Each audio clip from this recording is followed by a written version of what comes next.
কাছে থেকেও দূরে ছিলে কেমন করে, সে কথা বলো না আমার। একটা সময় ছিল যখন সিনেমা হলের পর্দায় এক অভিনেত্রীর চোখের জল দেখলে কাঁদত পুরো বাংলার দর্শক। তার হাসিতে হাসত, তার কষ্টে ভারী হয়ে উঠত হাজারো মানুষের মন। তিনি শুধু একজন অভিনেত্রী নন, তিনি কোটি মানুষের আবেগ, ভালোবাসা আর স্বপ্নের নাম শাবানা। এই মন মাঝে এ কোন বিনা বাজে।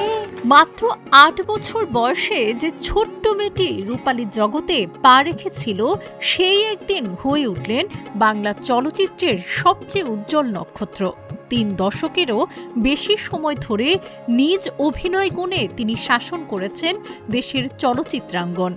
আজও বাংলা সিনেমার ইতিহাস লিখতে গেলে যে নামটি শ্রদ্ধার সঙ্গে উচ্চারণ করতে হয়, তিনি কিংবদন্তি অভিনেত্রী শাবানা। আজ ১৫ই জুন ১৯৫২ সালের এই দিনে পুরান ঢাকার গ্যান্ডারিয়ায় জন্ম নিয়েছিলেন আফরোজা সুলতানা রত্না, যাকে আমরা সবাই চিনি শাবানা নামে। ১৯৬২ সালে শিশু শিল্পী হিসেবে নতুন সুর চলচ্চিত্র দিয়ে যাত্রা শুরু হলেও নায়িকা হিসেবে চকরি সিনেমা তাকে পৌঁছে দেয় জনপ্রিয়তার শিখরে। এরপর আর পেছনে ফিরে তাকাতে হয়নি তার। ৩.৫ দশকের অভিনয় জীবনে প্রায় ৩০০ সিনেমায় অভিনয় করেছেন তিনি। রাজ্জাক, আলমগীর, ফারুক, জসিম, সোহেল রানা সহ সময়ের সেরা নায়কদের সঙ্গে জুটি বেঁধে উপহার দিয়েছেন অসংখ্য কালজয়ী চলচ্চিত্র। ভাত দে, ছুটির ঘণ্টা, দোস্ত দুশ্মন, সত্য মিথ্যা কিংবা স্বামী কেন আসামি, প্রতিটি সিনেমাই যেন আজ স্মৃতির পাতায় অমলিন। অভিনয়ের স্বীকৃতিস্বরূপ তিনি পেয়েছেন রেকর্ড ১০টি জাতীয় চলচ্চিত্র পুরস্কার, যার মধ্যে ৯টি সেরা অভিনেত্রী হিসেবে পেয়েছেন।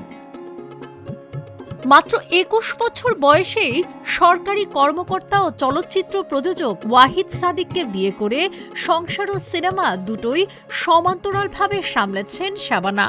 ১৯৯৭ সালের শেষ দিকে জনপ্রিয়তার তুঙ্গে থাকা অবস্থায় তিনি হুট করে পর্দার আড়ালে যাওয়ার সিদ্ধান্ত নিয়ে যুক্তরাষ্ট্রে পাড়ি জমান। বর্তমানে স্বামী, সন্তান, নাতি নাতনি নিয়ে যুক্তরাষ্ট্রের নিউ জার্সিতে স্থায়ীভাবে থাকছেন।